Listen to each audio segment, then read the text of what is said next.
परंतु वहां पे विवेक जो है वो विवेक बिना का धर्म चल रहा है।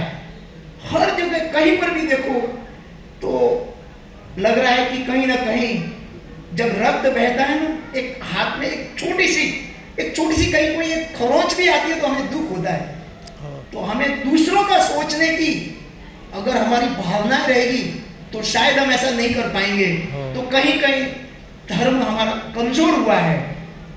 और मैं अभी बात करूंगा, यहाँ पर नेपाल सबसे पहले आना हुआ था 2016 या 17 में। यहाँ कोई भूकंप हुआ था 2015 में।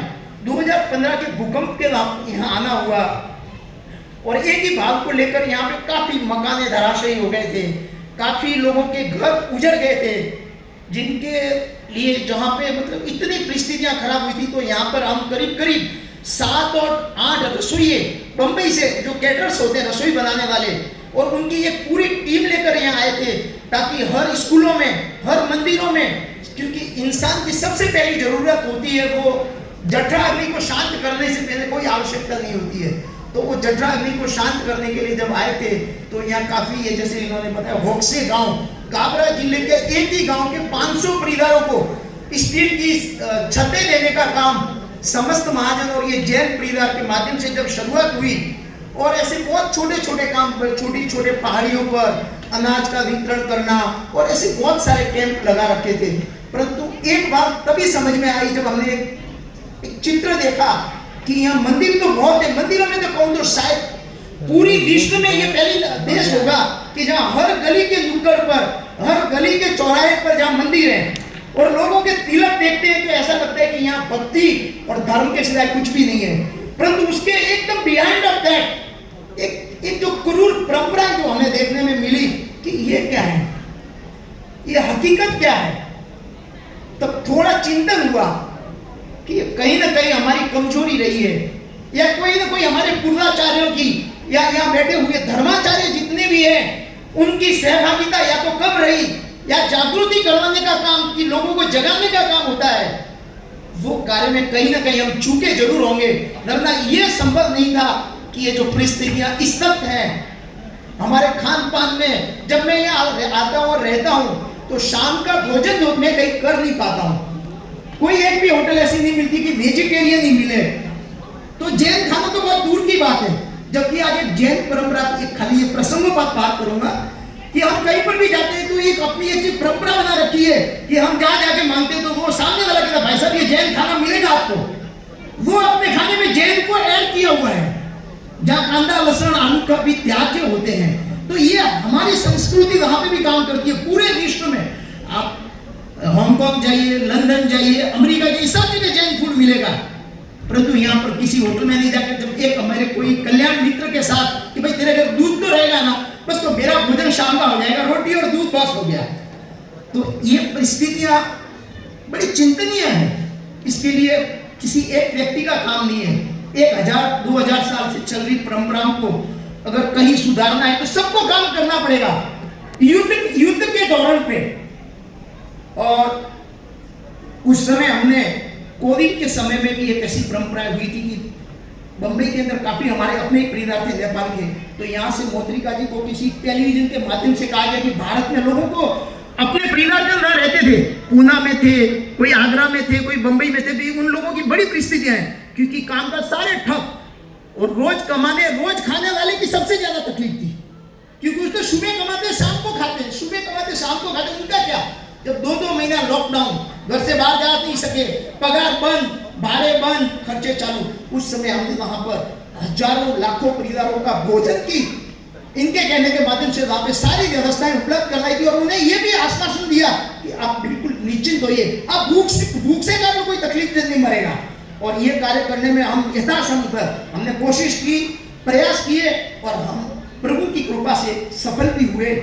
और ये एक समस्त महाजन के बारे में एक बात करूंगा कि समस्त महाजन एक वो संस्था है जहां पर जैन परिवार को लेकर के ही बनी हुई है, गुरुदेवों के माध्यम से। और एक और विशिष्ट बात इसके साथ जोड़ूंगा कि हमारे धर्म में ये बात जरूर कही कि आपकी कमाई का अगर 10-20%, 25% अगर आप कहीं प्रार्थ के कार्य में खर्च नहीं करते हो तो पुण्य से मिली हुई संपत्ति पता नहीं फिर मिलेगी कि नहीं मिलेगी।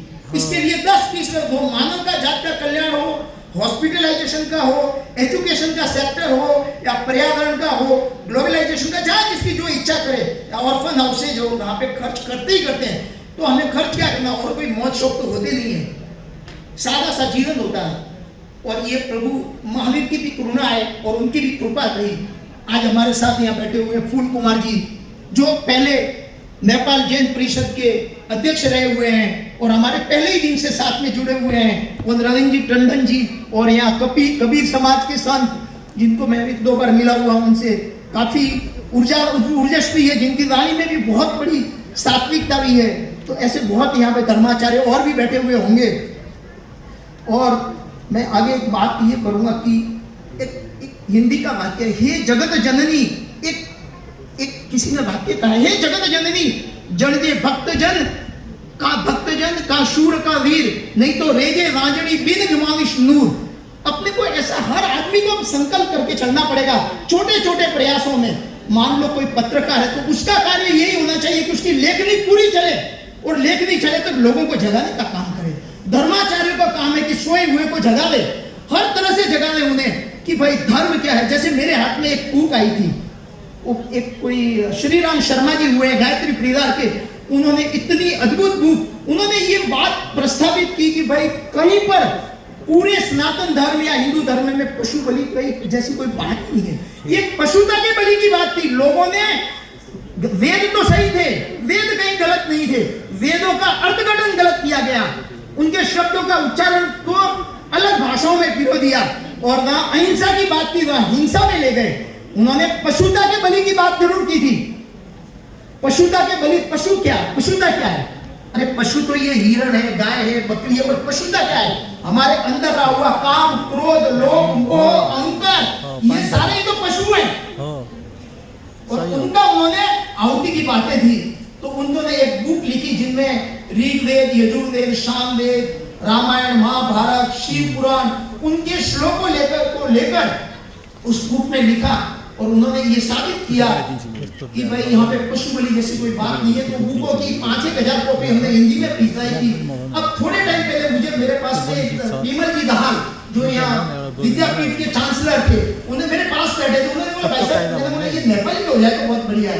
अब जैसे मैं हिंदी बोल रहा हूँ, हो सकता है काफी लोगों को समझ नहीं आ रही हो, परंतु अब मेरी भाषा, मुझे नेपाली नहीं आती है, मेरी कमजोरी है।